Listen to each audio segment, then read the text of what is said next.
Mamalengke na muna tayo ngayon. Nasa Libertad Market sa Pasay, si Giselle Ricaport, RH15. Giselle? Kuya Angel, nagmahal pa at muling sumipa sa 500 ang kada kilo ngayon ng siling labuyo dito sa Libertad Market sa Pasay City mula sa dating 250 pesos kada kilo.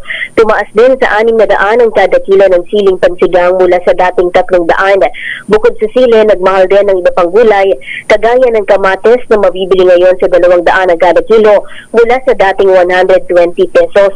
Ang talong mahal din sa 120 hanggang 150 pesos kada kilo mula sa dating 80 pesos.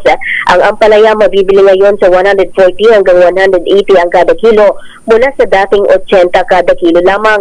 Ang pepinong bagyo ay mabibili ngayon sa 150 pesos kada kilo mula sa dating 120 pesos kada kilo. Ang bell pepper mahal din sa 300 hanggang 350 pesos kada kilo, habang yung carrots naman 170 na ngayon mula sa dating 160 pesos kada kilo.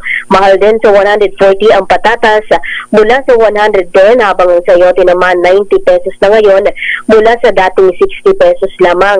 Ang repolyo 120 pesos ang kada kilo mula sa dating 100, habang ang cauliflower 300 na ngayon ang kada kilo mula sa dating 280 pesos ang kada kilo.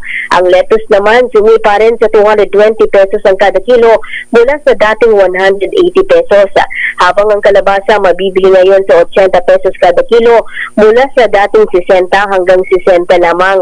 Ayon sa mga vendor, epekto pa rin ang mataas na presyuhan ng pinsala ng sunod-sunod na bagyo sa mga taniman. Ito si Giselle Ricaport para sa DZRH, una sa Pilipinas, una sa Pilipinas. Maraming salamat, Giselle Ricaport.